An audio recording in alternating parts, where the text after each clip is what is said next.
Uh, Welcome in, everybody. the What's live up, Q&A everyone? when anything can happen, and we were just talking about when the couple mistakes I made over the past. Band Pat for the Never, Q&As. yeah, you never know what's going to happen on these. I have a feeling there's going to be a lot of questions on this one. I saw some good ones come in, but yeah, we're going to be talking about lure selection. Yep, spring lure selection. And if you didn't see my report from a couple days, caught a really big red on a big lure.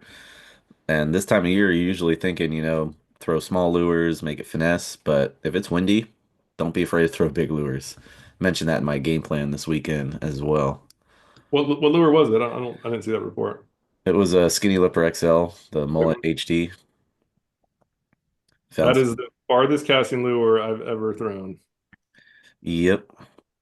That You get a distance makes a couple of difference. over 40s, right?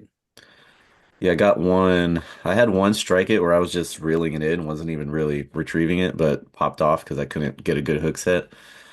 Then I circled back around, found the school of fish again, and just made a long cast to where they were at and was able to get one to hit. It was over 40? Yeah, Heck yeah, man. Nice. the Yeah, beast. you got to see the post. It was a beast.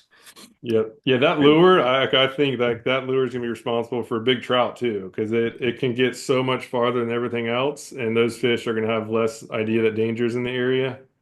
Yeah, and it has a good wob. Like the straight retrieve looks like a mullet, kind of just when they kind of do the flashing. Um, Yep.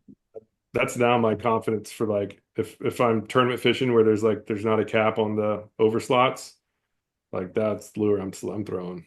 Yeah, I got to rethink some of the stuff that we got going on in the Mosquito Lagoon specifically. There's so much pressure, and you're always told, downsize. Whenever the pressure's up there, you got to downsize. You got to, smaller lure, smaller leader, and all this stuff. But the problem is you don't get the casting distance out of it. And I was struggling with some reds yesterday, and it's spring break, and I've seen more boats on the water the past couple of weeks than I've seen in a long time. I mean, there's never a point where I'm not fishing with three or four boats within sight of me, and these fish are just hammered. I mean, the people know where they are, the guides know where they are. They're set up in certain spots. And I found, several overslots. There's this short stretch that was maybe a couple hundred feet long, but there was 7 or 8 overslot reds kind of posted up there. And the problem was, I was downsizing the 2.0 and I was using Ned rigs and, trying everything that I could to get them to bite, but I had to get close enough to them. And I know they knew I was there. And as soon as I'm there, they just shut down. I'm thinking, what I need to do is back off, get, one of these long casting lures, whatever that might be, the Skinny Lipper XL, and stay, 60 yards away where they don't even know I'm there, and I'll probably have a better shot at catching these fish. Now, as long as the wind's up, I'm not going to be, trying to chuck a 5 inch long, big big loud bait whenever it's slick calm out there. But even the old finesse presentation right now, because how much pressure's out there. I don't think it's working as good as it used to. Yeah, and right now I've been purposely targeting areas where the wind's blowing. Mhm. Seems like they've been the most productive. I go into a wind protected spot. There's fish there, but there's super skittish and spooky. But you go find a windy area, you can make a long cast, you can cover more water, just anchor up. It's been good. Yeah. Yesterday when I was out there, every fish that I spotted was in the wind. There was nothing. Actually, I take that back. There was a little cove that had a couple of tailing redfish in it, but the vast majority was in the wind. And it's kind of those springtime patterns where, I don't know if you see the same things, but in the spring and in the fall, I like those shorelines where the wind is going the same direction as the shoreline, and that's exactly what I seen yesterday. I mean, we are full on spring patterns right now. Last week, I went out there and I was seeing some bait, some fry bait. I went out this week and there's bait everywhere. So it's like, yeah, the floodgates opened up with the bait. So I know the spring patterns are on right now. Yep. Yeah, and I see the first question. So Travis had a good question about the flea flicker and the skinny lipper. So in case you haven't seen, we have a new bundle. It's just a way to save money on lures, and it's called the hard body bundle. It's basically our four most popular hard lures, and the reason why we're putting more focus on it because more at least as testing like these newer lures like the flea flicker, which is the the small it's called the suspending. Yeah, it's like a suspending twitch lure. As testing this, right, this is just under 3 inches. It's like right at the 3 inch mark. So it has basically the same silhouette as like the Slam Shady 2.0, which is like one of our top selling lures of all time. Um, but as far as casting distance, this thing launches. Actually, I wanted to have some stats for this call. I went out in the yard and did some casts.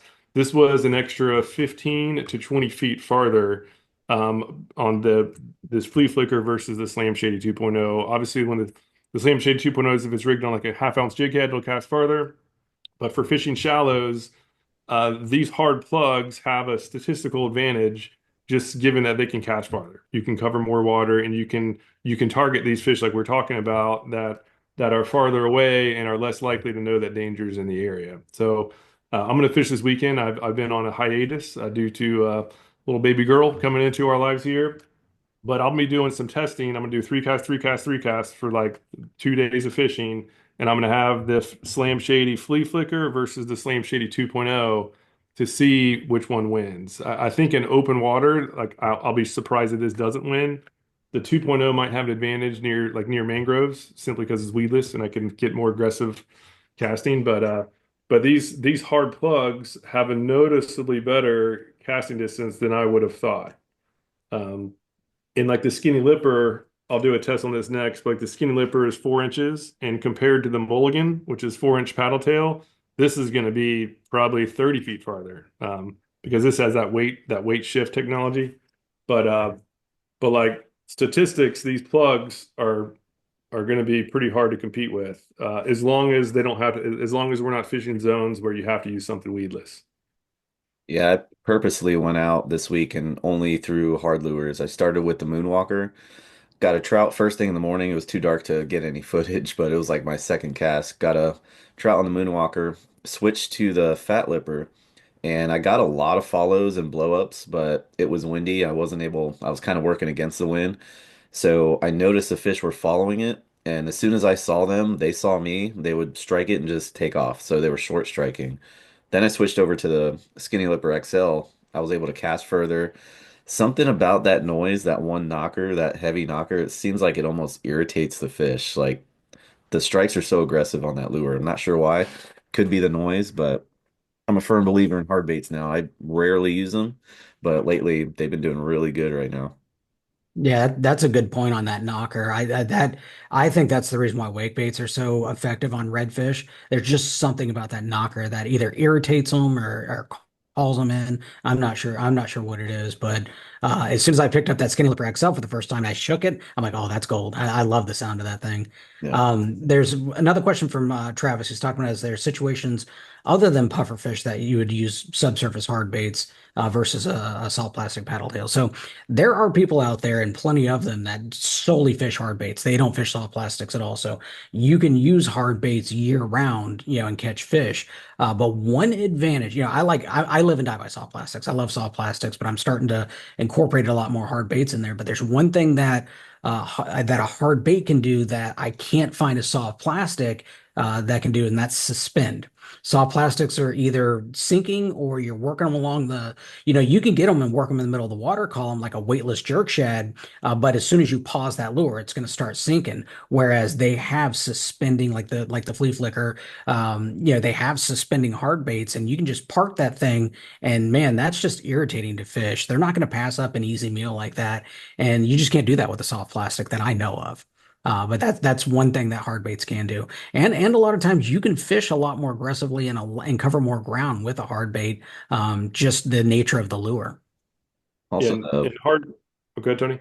and say also the floating aspect of it, when you're retrieving soft plastic, you stop retrieving it, it sinks.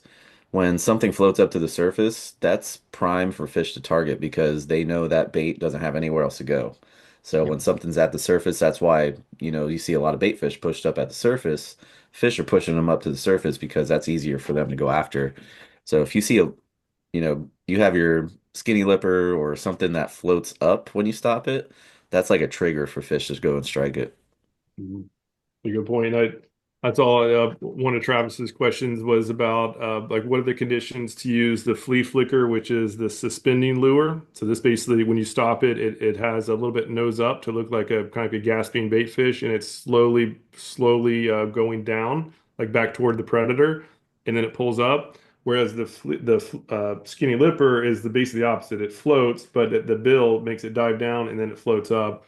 But as far as when to choose one over the other, this is really for when the fish are more lethargic. As Pat was saying, when you can pause the lure in the water column and have it sit, especially if it slowly goes back towards them, it's one of those things where even if they're not hungry, like predators are predators and they're going to naturally bite at something easy. This is the top choice. But what I've been most impressed with most recently in using this is I it was designed for finesse fishing for like slow for being really slow, right? Doing that back and forth retrieve. But on a fast retrieve, just a straight retrieve, it has a nice wobble through the water. So I was catching some really good fish as I was throwing at mangroves. I was casting up in the shade, doing the slow twitches. Once I got about 5 feet away, I wasn't getting any strikes. Normally, so I was doing a fast retrieve, and I had multiple fish hit on that fast retrieve back. So in general, though, when the fish are finicky, this is it. Or if the bait fish is all really small, then go with a smaller profile. But if you're fishing like earlier in the morning and the fish are a little bit more aggressive, this creates a lot more noise and more splash, and so it'll track predators from a further distance, and it casts farther. So in general, I start out with this, especially if I'm fishing sunrise. Start out or the Moonwalker, but I'll start out with something bigger that can cast farther. And now actually the XL maybe after hearing about Tony's 40 incher. But I start with something like this, and then I'll go to the Flea Flicker if this isn't working because this can just flat out cover water more efficiently and while getting strikes. So that's kind of the. Oh, and then the other thing was, or did you guys see any updates to that? No. He was asking about underspin, like a Redfish Magic. Oh yeah. Those I've only used a spinnerbait and also an inline spinner, and they work really good. It seems like in the fall and when you have some sort of murky water, but it could be regional. Spinnerbaits could be really good. Let's say like Louisiana, where the water is constantly murky.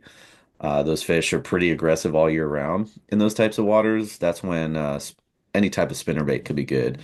Underspin is going to be a little bit more, I guess you could say, finesse than like a full spinnerbait.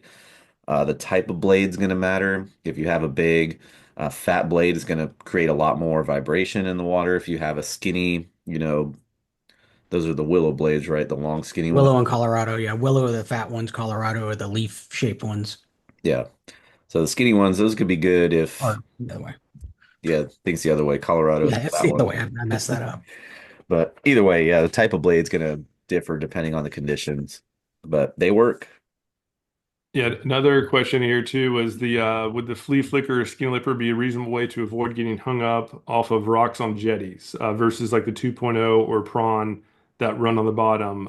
So yes, technically they would be less likely to get snagged since they're simply going to be off the bottom. But generally, like the flea flicker and skinny lipper were designed for shallow water. So if it's deeper than say 4 feet, 4 or 5 feet, they're not going to be nearly as effective because those fish predators are almost always holding on the bottom, and they have to be really aggressive to go from 5 feet up to strike the surface. So since most jetties have deeper water, it's better to risk getting snagged and get that prawn on the bottom. A way to decrease snags is just to make sure to use. I don't have one here, but to use that weedless football jig or the weedless round eye jig head. That way you can basically bounce off the bottom and rarely get snagged. Nothing snag proof when you're dealing with rocks, but the amount of snag should be limited if you rig it weedless, especially if you dig that hook point into the bait. So really inlets and jetties, I almost always am bouncing bottom because that's where most of the action is. So and then the last part of that question was, does Dr. Juice or Procure work on hard lures? And the answer is yes. Um, I preferred Dr. Juice. It just stays on better. Like I did multiple tests on that where I was using like one hand I would apply Dr. Juice, the other hand I would apply the Procure, and I had like the Dr. Juice smell on my hands for like 3 days, whereas the Procure washed off right away. So even though you can't see it, it's there, and for that reason I just used like literally two drops last the whole day. So I do 2 drops when I start, and I don't reapply because I know it's there. But yes, it works on hard base just as good as soft. I just want to add something to the underspin. Aaron Perez said something in the chat here about the owner makes a good underspin. Yeah, the owner flashy swimmer. We actually have those at Fish Strong, but that is one of my favorite flounder lures. If you want to go after flounder specifically, and if it's in shallow water 4 feet or less, a paddle tail on a owner flashy swimmer is I've caught more flounder with that setup than any other thing that I've ever used. That thing, it's a great setup for flounder. Nice. So I saw a question come in on tarpon. So from Monty, are the tarpon near Fort DeSoto yet? If so, what lure does Salt Strong seller recommend? So it's a little bit early for tarpon. I haven't been down there in a bit, but generally it's like mid-April is when they can be expected. There might be some early arrivers, but it would be tough. It would be really tough to target them on lures. So um, as far as what lures work for tarpon, they're I guess they're the most finicky of all. My favorite is the Prawn USA. They basically like lures that have a smooth glide in the water. So like the Prawn USA on like a 1/4 ounce jig head, as long or a jig head heavy enough to get it down to wherever they are. That's my personal favorite. I know a lot of people use like those big almost looks like a oversized bass assassin. I can't remember the name. Like Hogue Lures makes them. But in general, just get something, with a pretty good profile and just make sure that it has a nice straight retrieve. If you have like a lipped crankbait or something that does a lot of noise and wobbling, it seems like they don't like those nearly as much as those kind of more streamlined lures. But yeah, I think I think it's like a month early for really targeting those with lures with any sort of confidence. Yeah, I saw a post from Captain Harrington. He put in there, he's looking for him too. He hadn't seen anybody. He said the Spanish Macs are in thick, so so local guides not he hadn't seen any yet. So I think it probably is a little early. Grab the next question from Jason. What's your thoughts and guidance can you provide on color choice based on sky, cloudy versus sunny, and water conditions? So I'm going to tell you something that is going to go against most convention here, and that is don't worry about lure color until you find the feeding fish. I think what happens is I see this time and time again, in questions in the community where people ask, "Hey, I'm going to go fish this certain area. What's the best lure color for that area?" And they go out there and they start rotating out colors and they start, red and then pink and then white and then green, and they haven't put any thought into finding the feeding fish. Now, I think that color can help dial in the bite a little bit better. So going from a light to a dark or to a bright after you find the fish and after you're getting those bites, you might start getting more bites per cast, but it's so far down the list. Getting the depth right, getting the retrieve right, getting the profile right, finding the actual, location of where these fish are going to be is way more important than lure color. And then your conventional wisdom when it comes to color is bright skies, bright lures, dark skies, dark lures. But I've seen the complete opposite be true. So that's why it's really important to focus your time and energy and effort on finding these feeding fish. And then, you can kind of use conventional wisdom as a guideline for that, but don't be afraid to change if you do find those fish that, they're actively feeding and you're not getting those bites after you change your profile, after you change your retrieves, after you change all that, and you're still not getting that, maybe try color. Or if you found them and you're starting to get bites from them, use that color change to maybe get more bites, from those fish, but don't use color as a way to find fish. That's going to be frustrating. If you're looking for a do-all color, I can tell you white. White works in every watercolor, every water clarity, everywhere on the planet. You can start with white and do your searching from there, and then maybe dial it in, change some stuff up. But I've been burned by that conventional wisdom of bright and light and all that many times. So find the feeding fish and then work from there. Yeah, I'll add a little bit to that because yeah, this is a common question. This is something that I made the mistake on, and it cost me many hundreds of dollars because I would go out to the tackle store and buy like my of the lures I like to use. I would have like 10 different colors of one lure, and like I thought that was needed. And now looking back, I'm like, I just wasted money. So my thought now, especially after I've done a lot of lure contests or like a lot of lure color contests. And when doing like one lure, 3 casts, and then another color, 3 casts, and going back and forth, It is rare when it's not like almost dead even, meaning that the color really didn't matter. The only time I had a noticeable difference was when I had that tandem rig. I was using a tandem rig, and the lures were right next to each other. So when they have a choice, so it's like one versus the other when they're 5 inches away, that they might go after one more often than the other. But if the color they were preferring wasn't there and they only had the other color, they most likely would hit the other color. So yeah, as Pat said, color is rarely an issue. As I think the safest way to do it is to use just something that looks natural. And white is scientifically the best choice for that instance because it takes on the color of the water. So if the water is dark, if the water is green, the fish see green, or they just see whatever's in between them and that white lure. And Slam Shady was designed for a purpose. It has a white base, and then we added some silver and gold flash, just really small silver and gold flash, so that whether they're reacting to like a silvery or goldish flash, that'll just help them pick up on it a little bit easier. So I personally use Slam Shady for all bait fish imitation lures just to keep it simple. Like if I'm out fishing tournaments or like really seriously fishing. Um, and then for the prawn, I just use natural because it looks the closest to a natural shrimp that we have. So and that has been my best. And then for the only time I use a different color is the tweaker.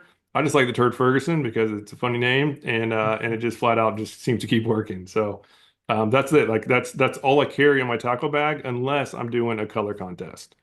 But yeah, as Pat said, like focus on the spot, the depth, the retrieve style, and then at a far fourth or fifth, worry about the color. Yeah, I've got a video coming out on this to how to simplify, lure selection. And honestly, what we just said is kind of the gist of it. But yeah, just don't get caught up in lure color. If you want to, if it makes you feel warm and fuzzy inside, have a light, have a dark, have a natural, leave it alone. Like you don't need. There's so many professional anglers and guides and people that are highly successful that just use one, two, or three different colors every time that they go out. And it's just it's way more important than to find these fish than it is to worry about that color. Yeah, and there's one final thing because a lot of my books, we launch different colors all the time, and hey, why are they doing that? It's contradicting what I say. So changing colors is fun. There are definitely some times when some colors, like some unique colors, can outperform. It's just very hard to predict, and most days it doesn't matter, but the days it does, it's really hard to know if it's that day or not, and so it's just a lot of wasted mental effort. But the reason why we do like colors is because it's fun, right? People like trying out new colors, and it's really cool if you do happen to get it, right? If you're fishing with 3 or 4 people and your special color is catching more than everybody else, it's just a fun bragging right. But yeah, so you don't have to have a bunch of colors, but if you it's of course fun to try different ones. So like we have a new one coming out that I haven't tried yet, but it's black and purple. Like I'm excited to try it. This is something new, and perhaps it'll be better. Time will tell, but yeah. So changing colors is fun. It's just not required to catch fish. I was throwing that one yesterday. Oh, cool. Any luck? They wanted LeBron's. Hmm. LeBron's caught them all. But that's kind of a default of mine going back to that one. I like that color. Going to the next question from John. Says here, I've committed to only using 5-inch mulligan and top water for a year. Almost been 1 month since it started. Pat inspired me. If I tear the tail off of a mulligan, is it literally Oh, it's literally using the same lure as a tweaker. Is that cheating? I need a ruling on this one. Also, the bomber, if you do quick flicks of the rod, works almost like a mini twitch high in the water column. Snook seem to jump all over it. Can't wait to get out there pre-sunrise on Saturday. No, I don't think that's cheating to answer your question because I modified my top waters when I did that for a year.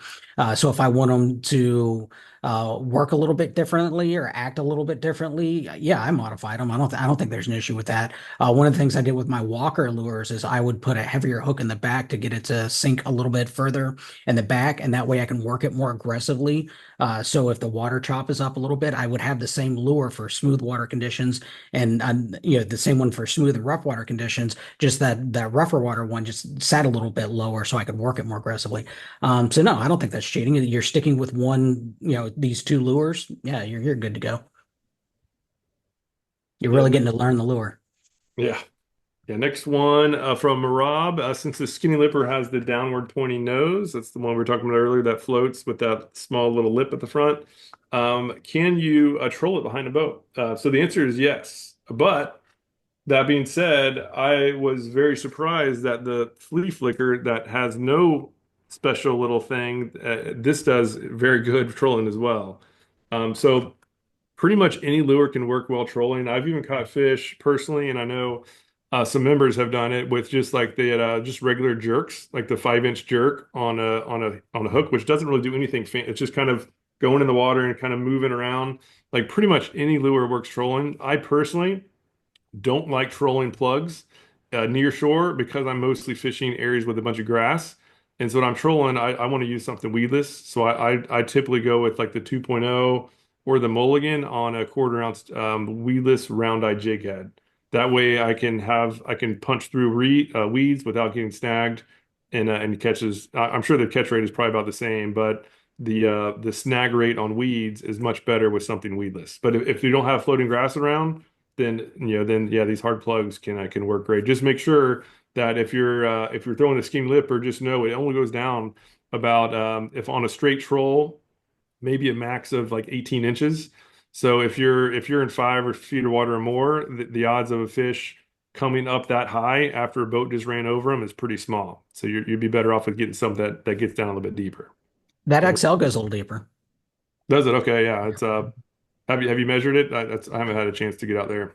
I know it'll hit the bottom in 3 feet if you work it real hard. Yeah. Yeah, and the cool about trolling, yeah, if you want to get deeper water, just let out more line. So that when you're trolling, you're not limited by casting distance. So yeah, that's a good point. You can let out more line and get it bottom. So ideally, you can feel bottom every once in a while. Yeah. Another thing with trolling too is try to have the wind blowing away from you. Like if you're trolling, have the wind blowing, how would you say this? Kind of perpendicular. That way it sort of blows your line out to the side. That way your lure is more out to the side than right behind you. That can help too with getting bites. So you're not actually trolling over spots that you're running over. Yeah, it's like there's all those trolling boats that have those outriggers or whatever. It's like a natural outrigger. I wonder if like the guys up in up north do with the walleye, they'll do the planers where they have the planers that have it directed out from the boat. I wonder if that would work. I've never messed with this. And you Probably can would. That's a good adjust point. the eye on the lure. If you Mhm. turn it a little bit, Yeah. the lure will start turn out a little bit as well. So you could do that too. All right, next one from Tony. Do you all put Dr. Juice on hard lures? I haven't. You can. I mean, I would recommend sort of letting it dry a little bit before you put it on because if you put it on a hard lure, there's really nothing to absorb um, the scent. Like a soft plastic, it's soft, it's a little bit porous, so that juice can stay on a little better. But if you put it on a hard bait and you immediately throw it in the water, a lot of it's going to sort of wash off. So maybe put it on and just let it dry a little bit so it's kind of sticky. That way, when it does hit the water sort of mixes with it and it kind of, gradually comes off, almost like, um, gulp.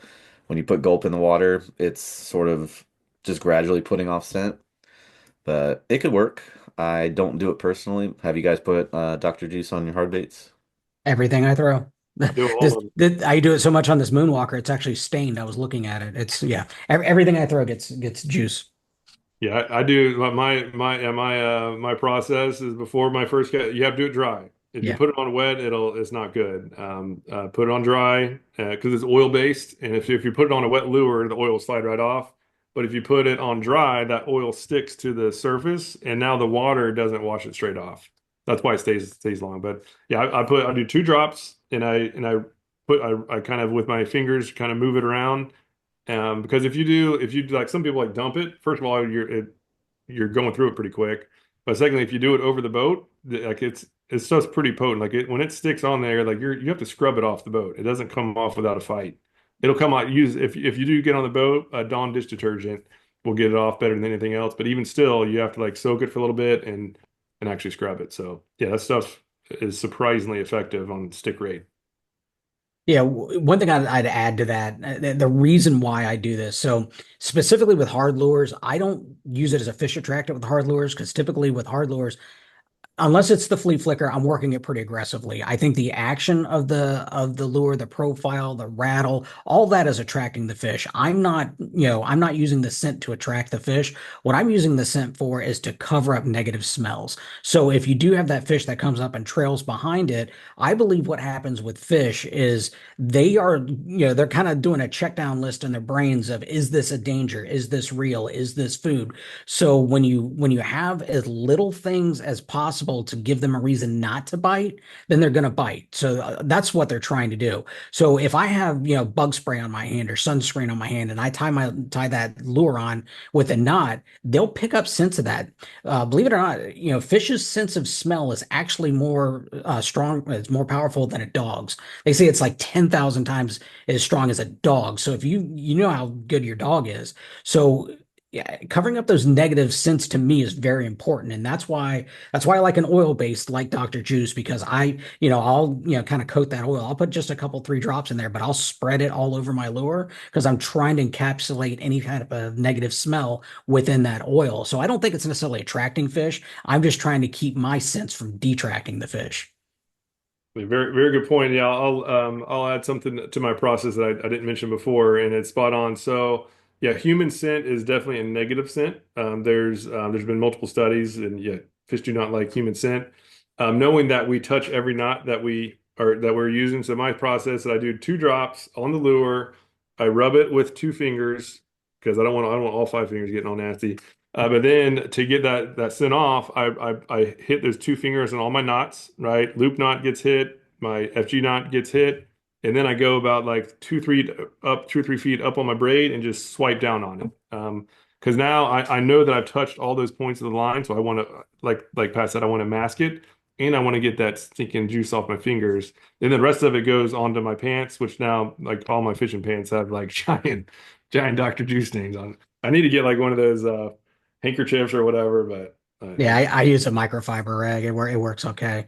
Another thing I'll do is anytime I catch a fish, after I dehook that fish, if I get slime on my hands, I will wipe that slime on the lure and up that for the same reasons because I'm trying to put a familiar scent in the water. So just I don't know if it works, but in my head, it adds a little bit. So yeah, I'm always trying to give the fish the least amount of reasons to not hit my lure.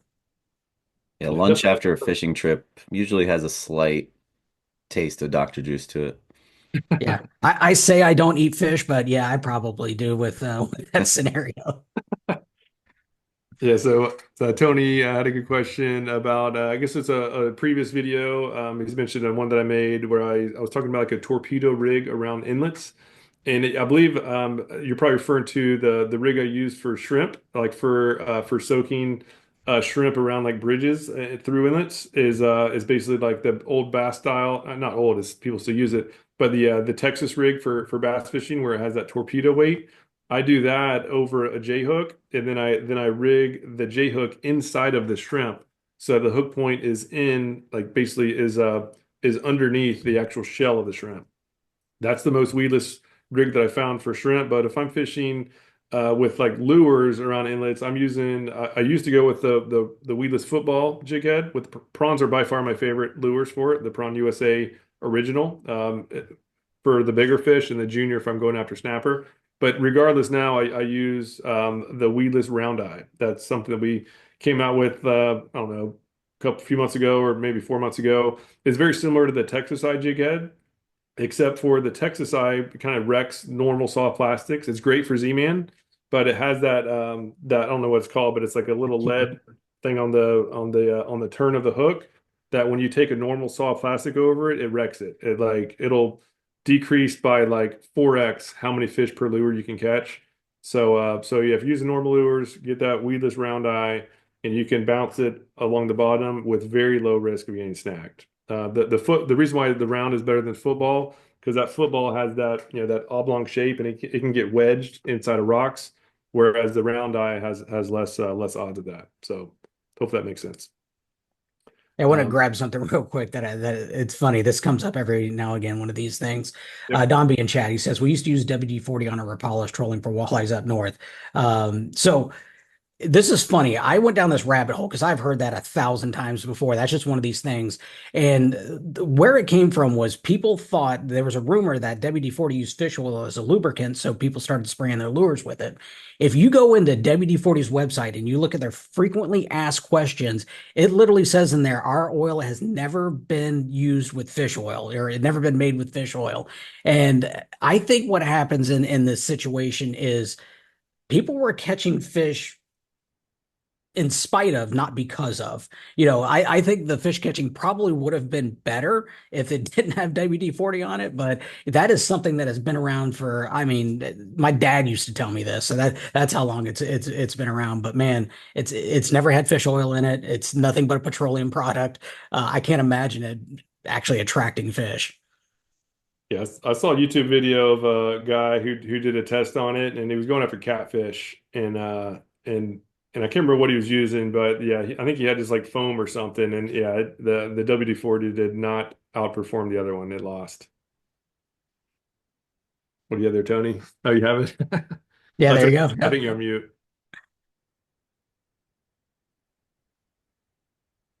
He's still Muted. on mute. Yeah, it says they take steps to respect and conserve the environment. WD-40 do not recommend using to attract fish. Yeah, it might help prevent rust on your hooks, but I don't think it's worth it. From what I've seen, it actually is a negative scent. Although again, negative scent doesn't mean you'll catch nothing. It just definitely is not helping. Yeah, and Also doesn't you cure arthritis, just in case you're wondering. Arthritis. that's funny. Yeah, you were talking Lubricant. about the rust prevention. It's actually a really good. It's good for the environment, or safe for the environment, and it's really good for rust prevention. Coconut oil. Coconut oil works really good for rust prevention. Yeah, it has a really good water. It doesn't let water attach to anything, so therefore the salt can attach to it.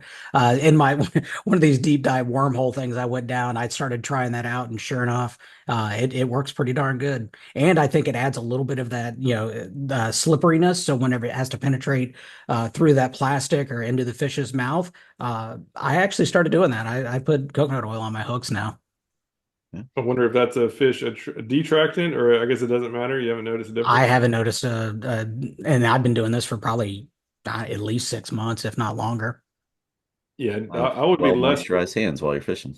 Yeah, yeah, we can be a hand model after years of doing that. So yeah, I would imagine a natural oil like that would have a small chance of being a detractant, like a a chemical based lubricant. I would, especially petroleum, that significantly increase the odds that it's going to be a detractant. Even one they do before we get off the scent is because I know a lot of people do this. I did it for many years. If you store your rods in your garage along with like gas tanks for like lawn mowing equipment, that gas is in the air and it can get into your line and significantly hinder the your ability to catch fish because they smell that stuff. As Pat mentioned, they're better than dogs.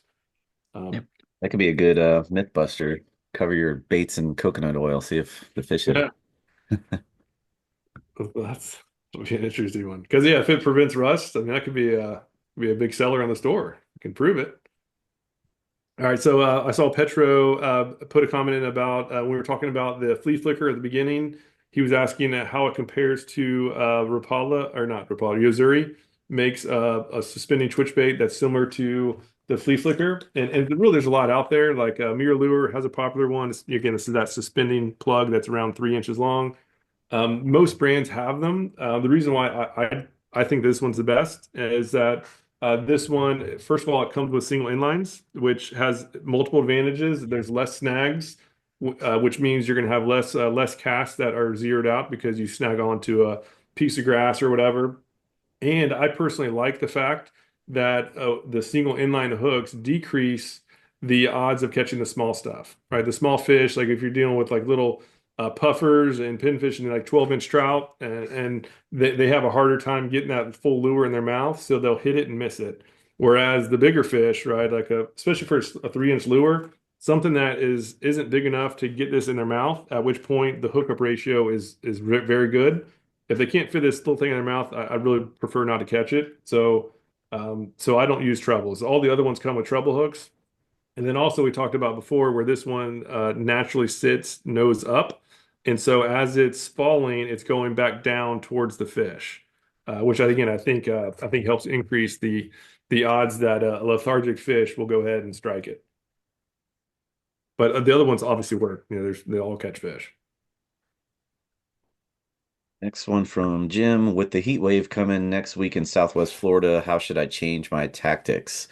Only thing I would really change, right now the fish are in windy areas, so definitely keep doing that, especially if it's hot out. But I would be out there first thing in the morning. Right now I'm catching fish at like 10:30 in the morning still. But if it's really hot, those fish are going to shut down pretty early. So get out there before the sun comes up, fish till about 9, 10 o'clock. If the bite shuts down, it's probably not going to pick up until later in the afternoon when that sun starts going back down. So that's really the only thing I would change is the timing. Again, right now you can get away with fishing throughout late morning, but when it's hot out, those fish shut down.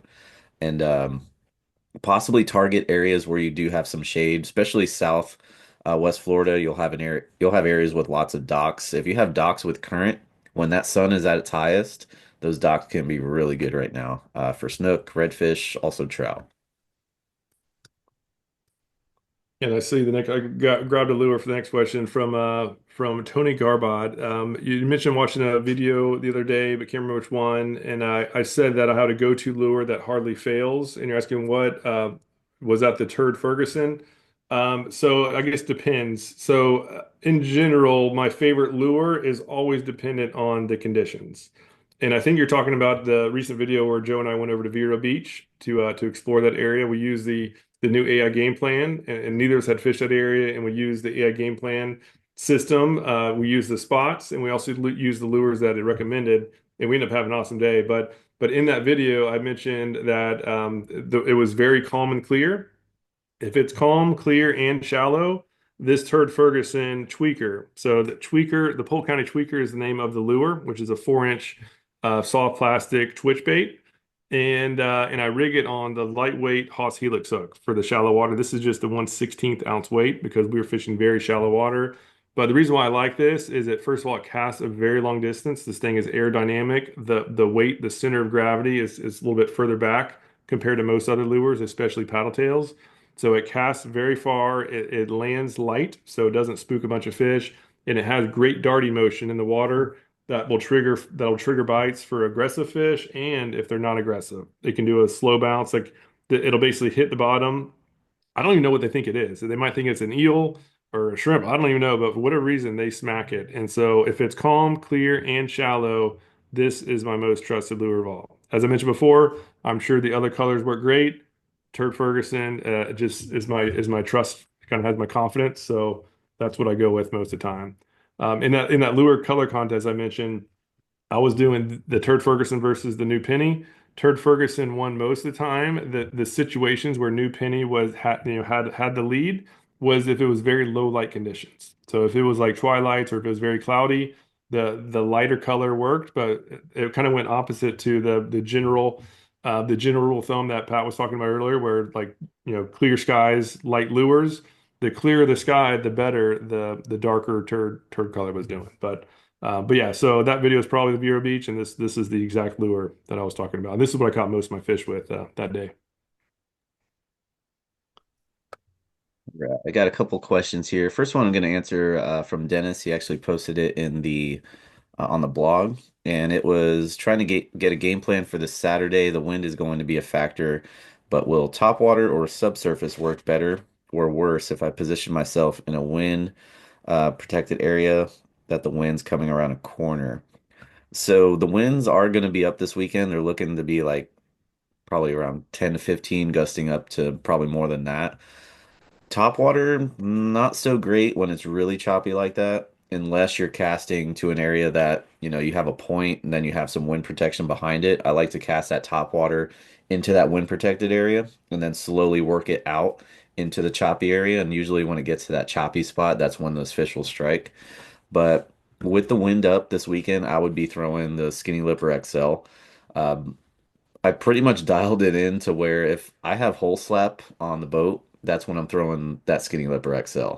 Windy conditions, you can cast that thing a mile, cover a lot of water, be aggressive with the retrieve, and those fish have been hitting it really good. So that's what I would be doing in those windy areas. Or you could also throw the bigger mulligan, the 5-inch mulligan, put it on about a 3/16 or a quarter ounce hook, cast that thing a mile, work it in those windy areas. That'll be the best for those types of spots. And the next one was from Will. Do you always tie a loop knot with a hard bait? Been fishing the MR17 and decided to do a clinch knot because my line was fouling on the front hook. So for me, it'll vary. If I'm using light leader, I'll go with a knot that's snug to the lure because when you have a light leader, that line is more limp. So it has a lot of freedom for that lure to move around. If you're using really heavy leader, let's say you're going after snook, anything I would say 20, 30, 40 pound, then I'll use a loop knot. But with that lighter leader as well, a loop knot is not as strong as a knot that's snug to the eye of the hook, the eye of the lure. So if you're using light leader and you don't want to possibly get broken off, I'll go with, a knot that's snug to the eye because again, that lighter leader is more limp, so you don't have to worry about using a loop knot. But when you're using a stiffer, heavier line, a loop knot will be better off. Yeah, there could be subtle differences with the action of the lure. Like say with a flea flicker, it's a very finesse type of thing. But if you're using a lure like the fat lipper that's got this big lip on it, a snug knot or a loop knot is not going to make a difference in the action of this lure. So it is dependent on the style of the lure. The fat lipper does come with a, split ring on it, so that'll take the place of the the loop knot if you'd rather have the best of both worlds. But it could add another failure point. As long as the split rings are good, which they are on these, the chances of anything happening with it are less likely. But for me, it really depends on the type of lure. If it's more of a finesse thing, I'll put a loop knot. If it's a skinny lipper or the fat lipper, you can run a snug knot. It'll be perfectly fine. Yeah, Yeah, so I have a. Is it good, Tony? I was gonna say, as soon as your lure hits the water when you're using a hard bait, make sure you basically keep all the slack out of the water. Keep your rod tip up, take all the slack out of the line because if you let your lure hit the water and then your line sinks, now that line is sinking closer to your hook. When you go to retrieve it, those hooks are slapping around, and that's usually when they'll grab your line. So cast your lure, keep your rod tip up, keep that line, try to keep that line out of the water, tighten it up. Yeah, and I was going to add, yeah, that's another one of many reasons why I recommend against fluorocarbon line because especially with lures with treble hooks, like the MR17 is basically the flea flicker but with trebles. That fluorocarbon line has sinks 2 times faster than regular mono, so that fluoro is now it's sinking and now it's getting closer to the hooks, whereas mono is going to be up above your lure, and so you shouldn't have.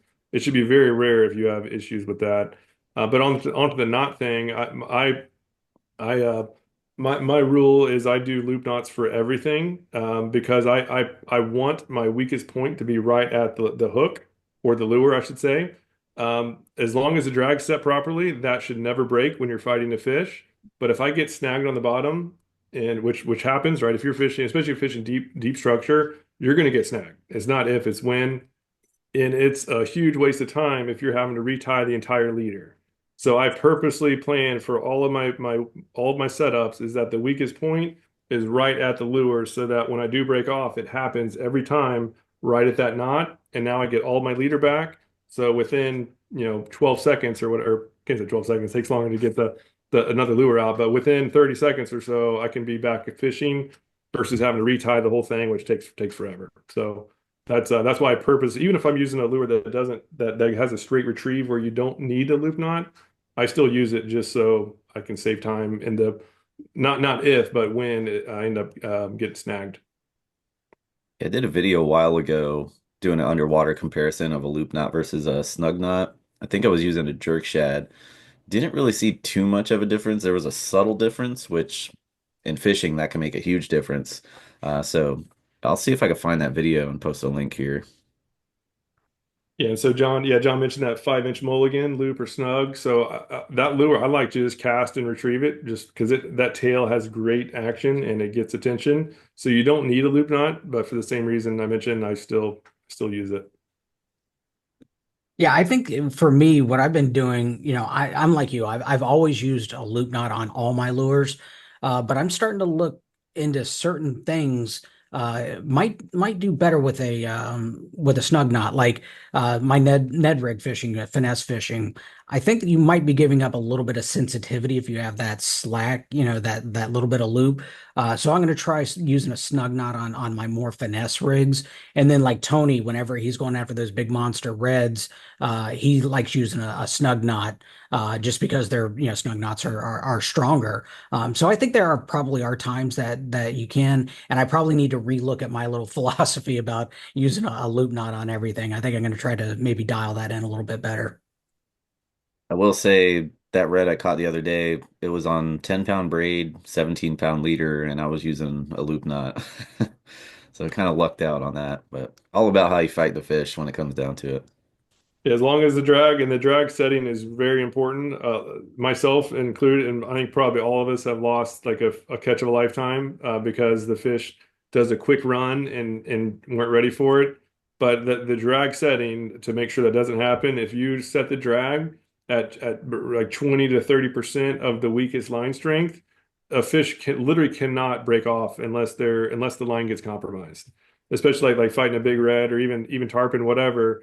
You will not get broken off unless gets around structure if your drag setting is at 20 is no more than 30%.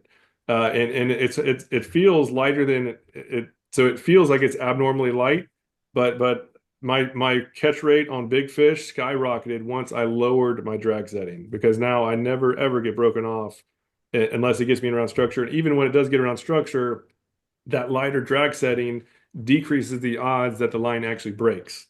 So if you actually lessen the tension on the line when it's wrapped around a dock piling, for instance, the best way to have it to almost guarantee that it breaks is if you increase the drag and pull hard. If you give it line, in many cases you can end up having it stop and then come back out the other way. I've saved now a ton of fish after doing that, and it goes against what would naturally happen. But long story short, check your drag setting. You can get like some dumbbells or get something that you know is like either 2 or 3 pounds if you're using a 10-pound braid, and literally see if you tie it on and lift it up. Don't bend the rod when doing it, and you'll lift it straight up. You'll know if it's 2 or 3 pounds. It's a big deal. Yeah, you going. It reminded me of saying what you said about fighting the fish and losing the fish and setting the drag and all that. Something that that I'll note too. Whenever I see a lot of things in the community about people losing fish at the boat, and a lot of times it's because the drag is it's too tight. Whenever that fish gets closer to the boat, you have one or two things that you can do. You can either loosen that drag up a little bit because whenever that fish runs there's less, material there to take that shock away from that run. And what'll happen is maybe your line won't break, but the hooks will pull. You'll pull the hooks out of there. And that's really important. The smaller the hook you use, like a treble hook with a small gap in it, you got to play that fish really, really well at the boat. So you can either lighten up that drag and give them, or make sure and fight the fish. Like if it's pulling, don't try to pull back. Give them the rod, give them the line. And what you're trying to do is you're trying to slow that shock down and keep that fish pinned. So when I see people, losing fish in the community, oh, I lost two ones right at the boat, or this one, take a look at what you're doing and pay attention. Loosen that drag up, or make sure and just play that fish a little bit more, and you'll have more fish stay pinned, and you'll land more of them that way. Yeah, never point your rod directly at the fish either. You want that bend in the rod as give so that fish doesn't break you off. If you point your rod straight at the fish, there's no stretch, there's no give. It's just straight braid and a little bit of leader that's going to give you your shock absorption. But yeah, keep that rod bent. Don't high stick, but keep that rod bent. Yep. Nice. I'll add one more thing too, because this I've seen this too, and it pains me when I see it. Is that if in the instance you're fishing light braid, like we've been talking about, and you hook into like a 150-pound tarpon or whatever, or you snag into like a 8 foot diameter eagle ray that you clearly cannot win, and people get spooled, and all their line goes out. That is the worst possible thing that could ever happen. Like never ever let that happen. It is very easy prevention. You don't have to, I recommend never tightening your drag. Set it to 2 or 3 pounds, assuming you're using 10-pound braid, and don't ever touch it, no matter what. If you do hook into an eagle ray or a manatee, whatever, or a dolphin that you can't stop, that's when you do point the rod to the fish and you just grab the spool and hold it with your hand and make sure that whatever it is cannot take any more line out and it'll break every time. And if you set up the leaders as we were talking about, it'll break right at the lure and you get all your leader back. But most importantly is you first of all, you don't want to lose all your line. It's a huge pain. But secondly, we don't want 200 yards of line out in the waterway. That's going to totally wreck whatever is hooked to it. Number one, it'll probably die. And number two, now somebody's going to get in their prop, or there's just a lot of bad things can happen if you got 200 yards of line out in the water. So, yeah, make sure to never let that happen. Grab the spool, and it seems like it's like once a month somebody talks about getting spooled, and I was like, oh my gosh, it's so easy to prevent that. Just grab, and if you're using a bait caster, that's when you do crank the drag and put your thumbs down and like make sure it stops. I've even had it where I have to like put my shirt in there because it's burning, but there should be no instance, and like don't ever cut it. Some people cut it as the line's going out. Now you got 100 yards of line out. It's a very easy preventative is manually stop that spool from moving. Because something's going to break eventually. It's fight or flight when you hear that drag going. You think you might have a chance and you let it go. Yeah. But I'll fight them for a while, but you can see it once that spool's starting to get narrower, and it's very clear that it's not going to work. And just best for everything is to break it. you start seeing that mono show up. It's time. Oh yeah, that's the warning trap. Yeah. All right, next one from Will. What Dr. Juice do y'all use? So we have exclusive scent from Dr. Juice. It's there we go, Saltwater Slam scent. That's pretty much all we use. There's some other scents out there. I haven't really looked into what they have, but the one we use is the Saltwater Slam. We have that on our shop page, Fish Strong. Yeah, I would show you, but it's not allowed in my house anymore. So Pat's cats are addicted to Dr. Juice. yeah, for various reasons. Mike Smith, he made a comment, reaction bite. I think he was talking about the WD-40 and all that stuff. Yeah, in reaction bite. So there's a lot of the techniques that we're talking about when we're fishing here. There's different variations of where these fish are going to be in their feeding cycle. If you catch a feeding fish, then you can catch them on a lot of different things. Like you don't have to have the exact right lure and the exact right color. They're just actively feeding. You put it in front of their face, they're going to grab it. What happens is now all these little nuances that we talk about, where we talk about light line and light leader and having, just these other little nuances with it, that comes into play whenever these fish are not feeding aggressively, when they're in negative mood or when they're highly pressured. But like we say, you find the feeding fish, everything becomes much easier at that point. So yeah, the reaction bite a lot of times is going to be, from feeding fish. When it comes to scent too, I think scent has a lot to do with those fish actually holding on to your lure. Mhm. Because just like any animal, even us, you put something in your mouth and don't taste right, you're gonna spit it out immediately. If something tastes good, you're gonna hold on to it. So I'm not sure if you guys have seen videos of I've seen some underwater footage of bass like inhaling a crankbait, and as soon as they take it in, they spit it out. Don't even get hooked. And that fraction of a second of them actually holding onto the lure, that could be the difference of getting that hook set or not. So I think scent really comes into play when it comes to those fish actually committing to that lure and holding on to it. Yeah, it Yeah, a lot reminds of me of people. I was just gonna say, a lot of people don't realize. So, whenever it comes to scents and fish, the olfactory nerves from the fish are directly attached to the brain. Whereas with humans, we've got other series that it has to go through, so they can react to a negative scent way faster than we can. So it's really important to get that scent right, or hide the negative ones, not have the negative ones to begin with. yeah, Tony talking about something get spit out right away. Reminds me of just yesterday. Joe got a bow and arrow, and we got shot some tilapia. And so I cooked it last night, and it was bad. I put it in my mouth, and it just tasted like a retention, like a old dirty retention pond. Ugh. Muddy Really, fish. it was bad. Yeah. Oh, but the meat looked good. Like when I was cleaning, I was getting excited because we got two nice ones, and ugh. I still taste it. Ugh. So I yeah, wonder if there's a certain way you got to prep it like snook. You know, they say snook you got to prep it a certain way, or they call it soapfish. I think it's one of those. The one was like, yeah, put it on cardboard in the grill, and then at the end throw the fish away and eat the cardboard or something like that. But I've yeah, heard people soaking fish meat in like milk or something that takes bad flavors yeah. out, but And my wife and mother-in-law were here. They did it in a sandwich. And they put some extra spices. So I think that took away the first taste was great. My first bite was actually it was filming how to like cook. We're doing a catch and cook video, and the first bite was actually really good. And I cooked like I do triple tail, like a really good fish when you can taste the fish. And that was my mistake. They put it on a sandwich and put some dressing and stuff, so they actually liked it. But uh.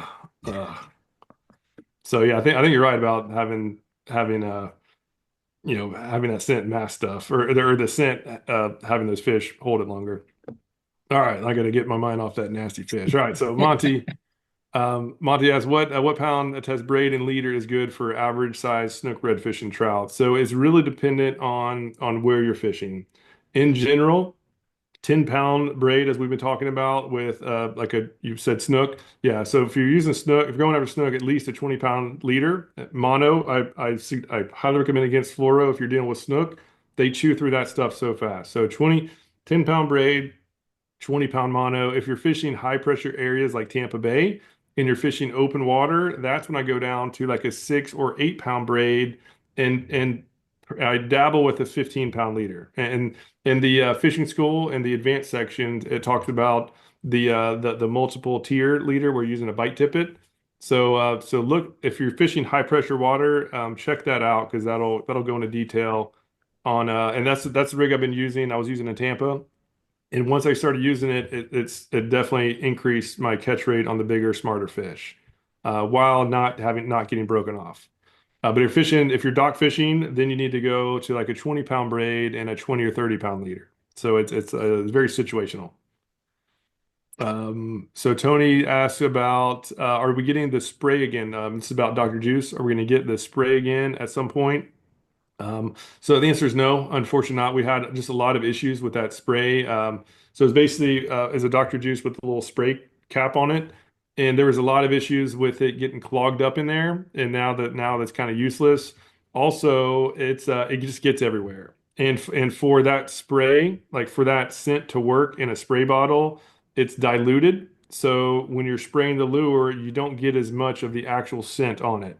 Plus, it sprays it everywhere, so you can have like little tiny droplets of Dr. Juice on the boat, which is not fun to clean up. So, for those reasons, that little dropper, and even though the fact that we're selling, I probably should say is that little dropper is the most efficient way to do it. Two drops, one, two max, two little drops will last the lure all day long, and that way you don't get it over everything, and that current cap will never get clogged. So yeah, for those reasons, we're not going to do that spray. It was a nightmare. We had a lot. Some people had it crack open and like got in their like pocket, like short pockets or in their tackle bag, and that is Tony. Yeah, that's not good. No, that's pretty potent. yep. I wonder if like a brush applicator would work, almost like a nail polish bottle. Just take it off and brush it on the lure. Yeah, we actually because we were talking to the manufacturers because that the saltwater slam they actually did just for us. So there was like I can't remember what college, some college in Texas that they used to do the research on the specific scents that would appeal to redfish, sea trout, and snook and flounder. And yeah, so they were testing out a bunch of different tops, and one had like a little sponge applicator. Trying to think what it's. I can't think of who else does it, but it was basically like a little sponge on the top, and you would dabble it on there, which is pretty cool. But again, when that scent is at its prime with the right viscosity is the word that I don't know if that's right, but the right density or whatever, it just can't really penetrate through that sponge. So after a bunch of trial and error, that current dropper has been the most effective overall. So so yeah, so the decision to like stop the sprayer wasn't just like a knee-jerk reaction. We had a lot of complaints, and it's not Yeah, not good. I'll probably make another video of this one. I've done them before, but the best way that I found to apply it without wasting it and without making a mess is I put the Dr. Juice in, a couple drops, 3, 4, 5 drops in the bag that the lures came in. So your Slam Shady bag, your 2.0s, I'll put, enough in there to coat them. And then when I'm out fishing, if I have to go reapply, first off, when I pull the lure out, it already has the Dr. Juice on it. I fish with it. If I feel I have to reapply, I'll take the lure, I'll dry it on my towel, I'll put the lure in the bag and then squish it around in the bag and then pull it out. I'm not wasting any and I'm not getting it anywhere. And I can take one of those little small bottles of Dr. Juice and make it last forever doing it that way because I'm not wasting any and it just doesn't get anywhere. So I'll make a video of that. But yeah, that's it's something that works a lot better than trying to, squeeze it on there and getting it all over your boat or your kayak and your hands and all that. Yeah. And in case you didn't know, Luke is actually on the packaging. See if we can see it. We Good need to thing get it's Luke one of those blurry. hats. Oh, it's all blurry. Ah, Yeah. there he is. Yeah, Mike Goodwine, he's a character, and we film with him a lot, and he calls it pimp juice. He's like, yeah, because the guy on the front looks like a pimp. He's got that pimp hat, and every time I see that, I think of him calling it pimp juice. But anyhow, back to fishing. I see a question from Rob. Since we're talking about lures, can we change the subject to nearshore lures? Does anyone have inputs on trolling sea witches near artificial reefs? Looks like you're fishing the northern outer banks of North Carolina, of course, on a boat. So for trolling, it really depends on what you're going after. I was doing a lot of nearshore fishing the last couple of years, and I would troll like for bonita and Spanish mackerel. I did best just with paddle tails, like the normal paddle tail. And if I'm trolling fast, like if those bonita and Spanish mackerel are popping up here, and then the next second they're over here, then I would use a half ounce jig head and like fast troll it, and it worked great. It worked. I can't imagine anything working better. I did try some spoons too. Spoons are good help for the casting, but as far as overall trolling, just like a the 2.0 or the mulligan on either a quarter ounce if like a normal speed troll or a half ounce if I'm fast trolling, that it worked great. So I'm sure a lot of plugs work too, but those paddle tails working so good I didn't really bother changing it. But yeah, if anybody is on here in North Carolina and has anything else on there, so the sea witches, I looked it up to see what it is. It's really one of those skirts. So that's really more, I would call that more of an offshore trolling type of lure, where it'll appeal more to like down here, people use it for mahi and kingfish and wahoo, but maybe not so much kingfish, but really like sailfish and stuff. For kingfish or any kind of mackerel species, I think those little paddle tails work just as good as anything else. Yeah. Cheaper too. Also, what's good out there offshore, nearshore is going to be like a Clark spoon with a planer. Those planers, the Clark spoons, they weigh pretty much nothing. It's just a light piece of metal with a hook on it, and those planers help get it down to where those fish are. So use a long, they usually use about 40 to 50 feet of mono leader attached to the planer, and then have the Clark spoon, way behind it. That's good for kingfish, mackerel, all those nearshore species. Were you gonna say something, Pat? Nope. All right, last question here. What from Terry? What do you think about real magic as far as scent? I used to use real magic religiously on my reels, and I would only put it on the line. Honestly, didn't see any positive or negative from it, so I stopped using it. Doesn't really have a scent to it. It's just it's for line memory, especially if you use like monofilament. Braid doesn't really do much. If anything, it'll keep it a little bit more limp. But as far as the scent goes, I haven't seen a negative or positive about it. Um, yeah, it doesn't really have a scent to it. Yeah, there were a couple questions I saw before we go. One was how often should Dr. Juice be replaced? And so basically, you only replace it when, as far as like the container when it's empty. And another question on there was does it go bad like in the sun? And so not necessarily. Like I have some from like when we initially started testing it like a couple years ago, or maybe 3 years ago now, and it's still fine. So it'll last multiple years. The sun could eventually dry it out, like if you don't have it closed, but in general, there's no way to wreck it. But it's best if you keep it like in temperature controlled environment, just like everything else. Another question I saw from Michael Connolly, do you use the Solunar tables? So I personally don't, because typically they tie with like typically the time where the Solunar is best is when the tide is moving as well. So I just use tides. We did add the Solunar details on Smart Tides on our Smart Tides platform. So if you're not using that, that has the Solunar included. Do you guys use it? I know Yeah. I use it. Yeah, I do. I think it's more prevalent in areas where it's non-tidal. So if you go out to or it's where the tides are going one direction all day long, I think you can notice something. So like say out in Texas or South Texas and Laguna Madre, it's fishes like the Mosquito Lagoon where it's not really tidal, it's more wind driven. You kind of notice feeding activity, around the Lunar. But going to what Luke is saying. I think where it's key is when you try to line as many variables up as you can. So you'll have a wind change, you'll have a tide change, you'll have solar lunar. If you can stack all that up, it's going to be a pretty good bite. But it's not, rocket science. It's not, it's going to be exactly the fish are going to start biting at 115 and they're going to stop biting at 245. It's not like that. It could be off. There's variables to it. I never let that be a guide for what days I go fishing and what times I go fishing. I just kind of put it in the back of my mind and I want to be in my best spot during those times. And typically, it works out. Sometimes it doesn't, but yesterday, I noticed that there was a lot of tailing redfish activity in that 2 hour window. And outside that, there really wasn't much feeding activity. So I think there is something to it. Yeah, I try not to get too caught up in like textbook things, especially when it comes to fishing. If you're so focused on, let's say you see a smart spot and you see the strike score is a 9, you go to that spot, you expect to catch fish, but fish are fish. They're animals. They're not all going to behave the same. They're not, you can be in one area, see a bunch of fish, not hitting anything. You can move 100 yards down the shoreline. All of a sudden, you got a bunch of feeding fish.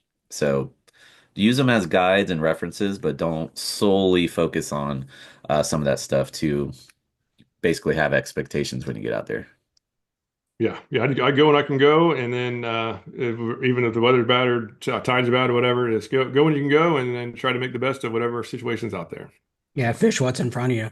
Yeah, but that's a good Um, point. But like, yeah, I think in your area it's probably more where there's not much tide cycles. I fish mostly areas with tides, so I trust like the current hitting them in the face, not so much like the magnetic pole or gravitational pull of the moon and sun. Yeah, I think you notice more of it, like say in Tampa, where you pretty much have semi-diurnal tides, where you have two tide cycles each day. You got two ins, two outs. But say you go, in areas where it's not tidal, or you get like Louisiana and the Upper Gulf Coast, where it's all day incoming tide. They only swing, you'll have one outgoing and one incoming. So during that 12-hour period where you have an incoming tide that's coming in one direction within that solar lunar, feeding period, you can see maybe an increase in the bite within that.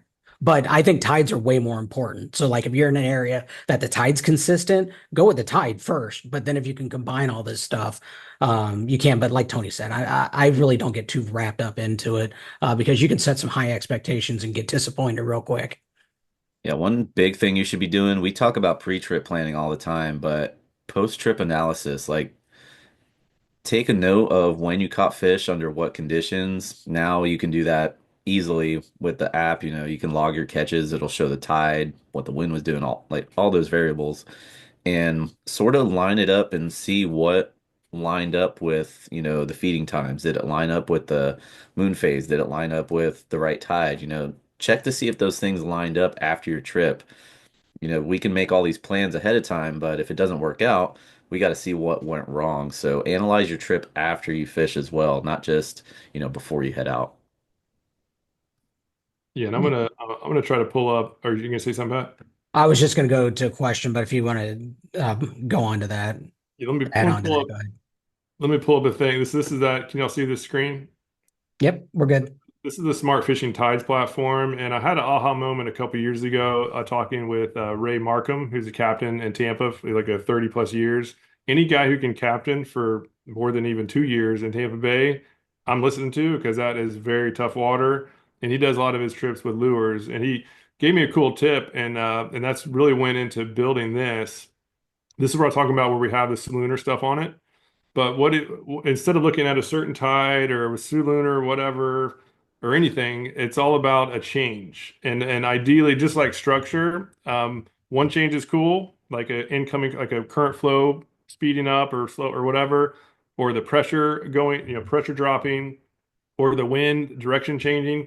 One change is cool, two changes are better, three changes even better, and like multiple changes all at once, time to go fishing. Like Tony, when we fished that one time we did that color contest, that front was pushing through and we could feel the pressure dropping. It got all cloudy and the wind started picking up, and it was like almost every cast we were catching them. And then as soon as it pushed through, the wind slowed down. Once it slowed down, like it totally went away.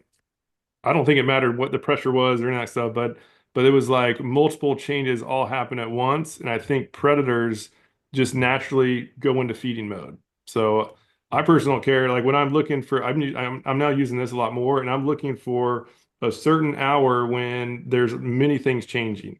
The tide is moving. It goes from sunny to cloudy.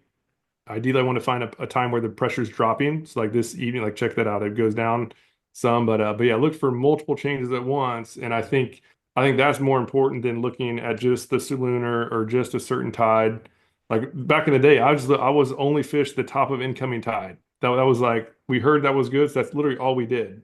And looking back, it seems pretty dumb, but like that was what we heard was good, so we just blindly followed it. But yeah, I Can you think. bring that screen back up? I wanted to kind of explain something on Oh yeah. that, Yep, let me just. on how when I'm looking at that chart and so if we look down at the bottom, you can see a major feeding period that's happening right there. What about noon, something like that? Yep. Well, a lot of people are going to say, okay, that's a major feeding period. That's going to be the best time to fish. But if you notice, there's not a whole lot other that's going on. Yes, we got an incoming tide, but our pressure's the same, our wind's the same, everything else is the same. But if you go to that minor feeding period that's happening after it, now we've got some changes. We got a wind direction change, we got a barometric pressure change, we got a minor feeding period, the sun is setting. So we got all these variables. So that minor feeding period, in my eyes, is going to be a better bite than that major feeding period in the middle of the day because there's more variables that are happening.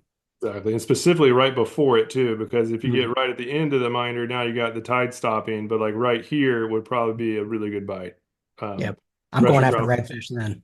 Yeah. So yeah, I think it's a mistake to look at one factor, just like temperature. Like a lot of people look at the temperature gauge, like, oh, as soon as it's 72 degrees, I'm gonna fish this spot. Like those fish don't have a temperature gauge in there, and 1 degree is not going to be that big of a deal. So yeah, I think a lot of people like overthink the details, and it's really about like putting in the high level macro movements is generally the best results. Yeah, how many times do you go out there, you get one bite, but it's your personal best. So it's definitely worth getting out there. Oh yeah. That's Yeah. just how it goes. And I want to grab this one question from Lance. He's saying hard body swim baits, glide baits, these type of lures seem to be more popular in freshwater fishing. I really can't seem to find many people talking about using them inshore saltwater. Would these type of lures work with a good amount of success? Snook, trout, redfish, and tarpon in the spring and summer. I feel like I see larger bait fish in the water during warmer months, so I figured I could try to imitate that profile as much as possible. So, uh, yes, so they actually are catching some ground in Texas after your monster trout anglers. But a lot of times, what happens is you don't hear about it until after it's been a thing for a while. They are using them and they're catching giant trout, and yes, they will work. And if you think about what a predatory fish is, it doesn't matter if they're in Texas, Louisiana, Florida, Virginia. They all act the same way in the sense of if it fits in their mouth, they're gonna eat it. It's not uncommon for a big snook to eat a 8 or a 10 inch mullet. So why not use a big bait to go catch these? The downfall is your trophy fishing. You're not going to get as many bites as you are with a 4 or 5 inch paddle tail. So you're not filling the cooler up. You're not taking your limits home. But the bites that you are going to get with those lures are going to be big ones. So be prepared for that. So yes, they will work. then one other question. Yeah, pretty much anything with bass that works with freshwater or works in saltwater too. And there's so much more money in bass fishing. A lot of times they'll start like some cool ideas will start like chatterbaits, started freshwater, and turns out it works pretty good in saltwater too, in certain instances, of course. Yeah, Robert asked about, I think last one here is asking if Matt is okay. You haven't seen the Q&A in a while. That's I'm talking about Matt Lanier. So he's doing great. He's now really a part-time coach, so he hasn't been joining us on these Q&As. He is doing still the weekly game plans.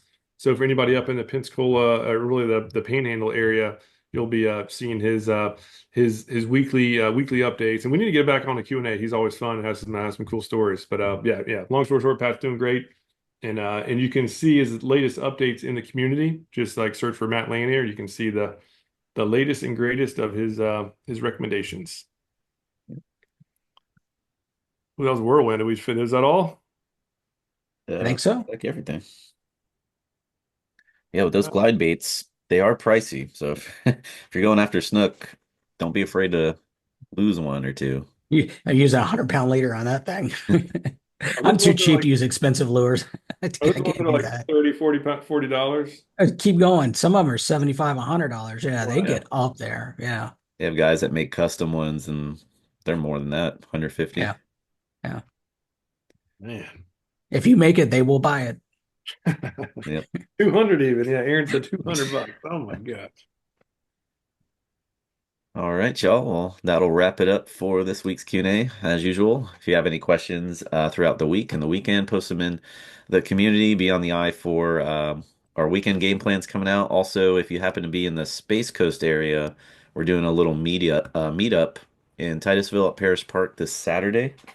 About 6:30, we'll be meeting up, and then everybody will go out and fish, and we'll meet up afterwards and talk about how the day went. So if you're available for that, come on down. Other than that, we'll see you next week, same time for next week's Q&A. Take care, y'all. See ya.